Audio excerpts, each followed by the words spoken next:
TDP క్రమశిక్షణ committee ముందుకు MLA కులుగుపూడి హాజరయ్యారు. టీడీపీ కేంద్ర కార్యాలయంలో క్రమశిక్షణ కమిటీ భేటీ కానుంది. కులుగుపూడి శ్రీనివాస్ వైఖరిపై ఏపీ సీఎం చంద్రబాబు తీవ్ర అసంతృప్తితో ఉన్నారు. గతంలో ఒకసారి క్రమశిక్షణ కమిటీ ముందు కులుగుపూడి హాజరయ్యారు. కులుగుపూడి వివరణ తర్వాత క్రమశిక్షణ కమిటీ నివేదికను చంద్రబాబుకు పంపనున్నారు.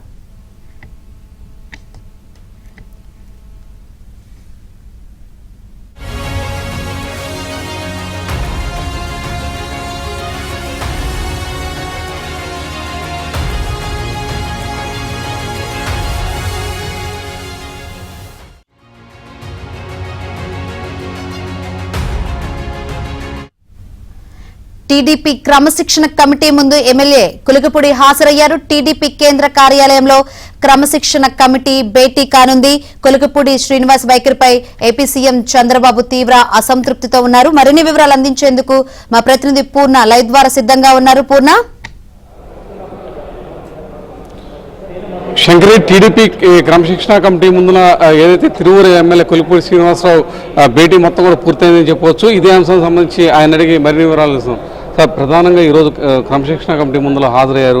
అసలు ఎందుకు పిలిపించారు? ఏదైతే గోపాలపురంలో ఈ నెల 11వ తేదీ జరిగిన ఇష్యూ మీదే ప్రధానంగా వచ్చారా? అసలు ఆ రోజు జరిగిన ఇష్యూ ఏంటి? ఈ నెల 11వ తారీఖున గోపాలపురం గ్రామానికి తెలుగుదేశం పార్టీ సానుభూతి పరులైన ఒక కుటుంబంలో ఒక మహిళ మరణిస్తే ఆ కుటుంబాన్ని పరామర్శించడానికి వెళ్ళాను. ఆ కుటుంబాన్ని పరామర్శిస్తున్న సమయంలో పక్కనున్న 5-6 ఇళ్ల వాళ్ళు వచ్చి ఈ రోడ్డు మీద మమ్మల్ని నడవకుండా ముళ్ళ కంచె వేశారండి అని చెప్పినప్పుడు, ముళ్ళ కంచె వేయటం ఏంటి చూపించండి అని అడిగితే, కొత్తగా నిర్మించిన సిమెంట్ రోడ్డు మీద ఒక చోట ఎవరు నడవకుండా ఐరన్ ఫెన్సింగ్ వేయటం జరిగింది. అలా వేసిన వాళ్ళు వైసీపీకి సంబంధించిన ఆ వార్డు మెంబర్ బూక్యా కృష్ణ, బూక్యా సంటి. కాబట్టి ప్రభుత్వం వేసిన ఈ రోడ్డు మీద మీరు ముళ్ళ కంచె వేయటం ఏంటని చెప్పేసి నేను, నాతో పాటు కనీసం ఒక 40-50 మంది ఆ గ్రామస్తులు ఉన్నారు. అందరూ కలిసి ఆ కంచె తీసేయటం జరిగింది. తీసేసి నేను వచ్చిన తర్వాత ఆ మహిళ బూక్యా చంటి ఆమె ఆత్మహత్య ప్రయత్నం చేస్తున్నట్టు జరిగిన తర్వాత, అప్పుడు అది మీడియాలోకి వచ్చిన తర్వాత అసలు ఆ రోజు ఏం జరిగిందో చెప్పమని పార్టీ నాయకత్వం పిలిస్తే ఆ రోజు ఏం జరిగిందో చెప్పానండి. ఇంకోటి, ప్రధానంగా మహిళ మీద దాడి చేశారని చెప్తున్నారు. ఆమె ఆత్మహత్యాయత్నం కూడా చేసుకుందని కూడా చెప్తున్నారు. అందులో ఎంత మటుకు వాస్తవం ఉందంటారు? ఇప్పుడు నేను అక్కడ కంచె ఉందని చెప్పాను.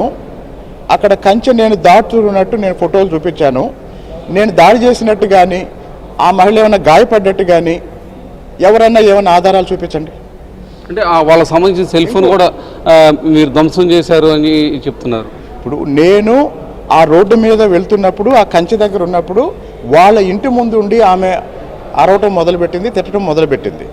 నేను పైన కమిటీకి చెప్పాను. అదే కుటుంబం 2019 ఎన్నికల సమయంలో టీడీపీ అభ్యర్థి జవహర్ గారి కారు మీద దాడి చేసి కారు పగలగొట్టింది. అదే కుటుంబం 2014 ఎన్నికల్లో సోమదాస్ గారి మీద దాడి చేసింది. అదే కుటుంబం 2013లో చంద్రబాబు గారి పాదయాత్రలో భాగంగా ఖమ్మంపాడులో ఆయన మీద వాటర్ బాటిల్స్ వేసింది. కాబట్టి ఆ గ్రామంలో ఒకప్పుడు కాంగ్రెస్కి, ఇప్పుడు వైసీపీకి ఆ కుటుంబం గట్టి కుటుంబం, తెలుగుదేశం మీద వ్యతిరేకతతోనే ఆ కుటుంబం ఇది చేసింది అనేది పైన నేను చెప్పాను. ప్రధానంగా చూస్తే ఎందుకు మీ మీద ఎన్ని ఆరోపణలు చేస్తూ వస్తున్నారు? మొదటి నుంచి అయితే లిక్కర్ సిండికేటాలు కావచ్చు, అక్కడ షాపులు తొలగించాలని చెప్పి మీరు ఎక్సైజ్ అధికారులతో మాట్లాడతాం కానీ, లేకపోతే అంతమంది మట్టి దాని విషయంలో కానీ, లేకపోతే చిట్యాల విఆర్ఓ సంబంధించిన ఇష్యూలో కానీ ఎందుకు మిమ్మల్ని వాంటెడ్గా టార్గెట్ చేస్తున్నారు అనుకుంటున్నారా? ఇక్కడ నన్ను పర్సనల్గా టార్గెట్ చేస్తున్నారనేది నేను అనుకోవట్లేదన్న. ఇప్పుడు మీరు అడిగారు, మద్యం షాపుల గురించి అడిగారు. నేను తిరువూరులో మన ఊరు మన కులుగుపూడి అనే ప్రోగ్రాంలో భాగంగా ఇంటింటికి తిరుగుతున్నప్పుడు ఒక ఇంటికి వెళ్ళినప్పుడు ఏం చెప్పారంటే, పలానా ఇంట్లో బెల్ట్ షాప్ నడుస్తుంది, మీరు దాన్ని కంట్రోల్ చేయండి అంటే, అక్కడికి వెళ్ళి ఆ బెల్ట్ షాపులో ఉన్న మద్యం సీసాలు బయటికి తీసుకొచ్చి పగలగొట్టి అక్కడి నుంచి ఆ బెల్ట్ షాపులు తీసేయమని, అలాగనే ఒక ఇంజనీరింగ్ కాలేజీ ఎదురుగా వైన్ షాప్ ఉంది, వాహిని ఇంజనీరింగ్ కాలేజ్ ఎదురుగా వైన్ షాప్ ఉంటే ఇంజనీరింగ్ కాలేజ్ ఎదురుగా ఉన్న వైన్ షాప్ని ఊరు బయటికి షిఫ్ట్ చేయండి అని నేను చెప్పాను. కాబట్టి కాలేజ్ ఎదురుగా ఉన్న వైన్ షాప్ని ఊరు బయటికి షిఫ్ట్ చేయమన్నాను. 4 రోజుల్లో షిఫ్ట్ చేస్తామని వాళ్ళు రాసిచ్చారు. వినాయకుడు గుడి ఎదురుగా ఉన్న వైన్ షాప్ని ఊరు బయటికి షిఫ్ట్ చేయమన్నాను. కాబట్టి గుడి ముందు కాలేజీ ముందు ఉన్న వైన్ షాపుని మాత్రం షిఫ్ట్ చేయమని నేను చెప్పాను. వాళ్ళు కూడా షిఫ్ట్ చేస్తామని అంగీకరించి రాసిచ్చారు. అంటే కాదు సార్, వైన్ షాప్లో ఏదైతే మద్యం సీసాలు పలగొట్టాను అవన్నీ చెప్తున్నారు, అది మీ డ్యూటీ కాదు కదా. మీరు అధికారులకి చెప్పొచ్చు, మీరు ఒక స్థానిక ఎమ్మెల్యేగా ఉన్నారు. అక్కడ ఏ అధికారికి చెప్పినా దాని మీద యాక్షన్ తీసుకునే పరిస్థితి ఉంది. నిన్న రోడ్డు మీద కంచి విషయంలో కూడా మీరే కంచి తీసామంటున్నారు. మీరు తీయకుండా అధికారులు చెప్పి దాన్ని రిమూవ్ చేయించవచ్చు కదా. ఎందుకు మీరు చట్టాన్ని మీ చేతిలో తీసుకుంటేనే ఈ వివాదాలకి దారితీస్తుంది అనుకోవచ్చు? ఇందులో నేను చట్టాన్ని చేతిలో తీసుకోవడం అనేది కాదండి. ఇప్పుడు నేను ఒక వీధిలో ఇంటింటికి తిరుగుతున్నప్పుడు వాళ్ళు బిల్ షాప్ గురించి చెప్పారు. వెంటనే ఆ షాపులోకి వెళ్తే అక్కడ బాటిల్స్ దొరికినాయి, అది చూపించడం జరిగింది. తర్వాత ఈ కంచె విషయంలో ఏంటి, నేను ఒక మహిళా కుటుంబాన్ని పరామర్శించడానికి వెళ్తే సమస్య చెప్పారు, వెంటనే స్పందించడం జరిగింది.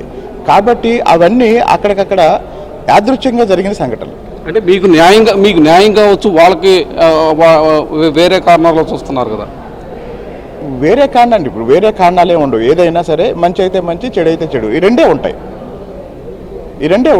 కాకపోతే వైన్ షాప్ విషయంలో మాత్రం మేము ప్రభుత్వ అనుమతితోనే ఇక్కడ పెట్టాం కదా అన్నప్పుడు కాలేజీ ఎదురుగా ఉండటం అనేది అది ప్రభుత్వ అనుమతి ఉన్నా కూడా కరెక్ట్ కాదు అన్నప్పుడు వాళ్ళు కూడా కన్విన్స్ అయ్యారు. ఇప్పుడు మారుస్తామన్నారు, మార్చుకుంటున్నారు. ఇంకోటి ప్రధానంగా చూస్తే తిరువూరులో ఈ ఇష్యూస్ అన్నిటికీ ఇక ఫుల్ స్టాప్ పడినట్టేనా? అసలు తిరువూరులో ఇష్యూస్ ఏమి లేవండి. ఎందుకు అంటే నిజంగా ఇప్పుడు మీరు చెప్పండి, ఈ గోపాలపురం ముళ్ళ కంచె తీసిన విషయంలో సిమెంట్ రోడ్డు ప్రభుత్వం వేసింది. అక్కడ సిమెంట్ రోడ్డు ఏమని గ్రామ పంచాయతీ తీర్మానం చేసింది అంటే అది ప్రైవేట్ ఆస్తి కాదు. అక్కడ రోడ్డు వేసాం, ఆ రోడ్డు మీద నడవటానికి వీల్లేదని ఒక కుటుంబం ముళ్ళ కంచె వేసింది, ఆ కంచె తీసాం. అసలు ఇందులో ఇంకా సమస్య ఎక్కడ ఉంది? సమస్య సృష్టించడానికి వాళ్ళు ప్రయత్నం చేశారు. మీరెందుకు కార్నర్గా నిలుస్తున్నారు?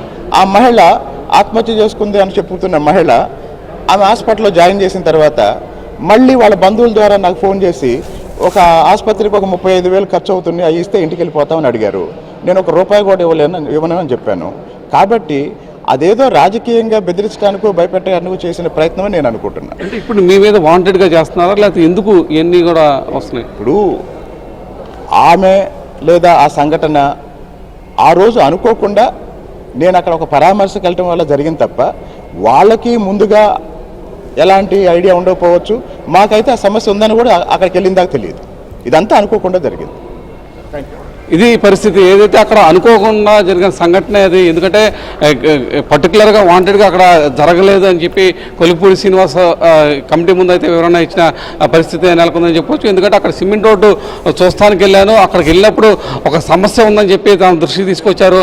ఆ తరుణంలో అక్కడ సిమెంట్ రోడ్డు మీద వేసిన ముళ్ళ కంచెని తొలగించాను, అది వాంటెడ్గా చేయలేదు, అది అనుకోకుండా జరిగిన సంఘటనే అని చెప్పి కొలిపూడి శ్రీనివాస్ చెప్తున్న పరిస్థితి నెలకొంది. అయితే దీని మీద పూర్తి స్థాయిలో మొత్తం కూడా అక్కడ ఏం జరిగింది, ఆ వాస్తవాలు ఏంటి అనేది కూడా పూర్తిగా వివరణ కమిటీ ముందు ఇచ్చినట్టు కూడా కొలిపూడి శ్రీనివాస్ చెప్తున్నారు. ఇది ఇక్కడ తాజా పరిస్థితి.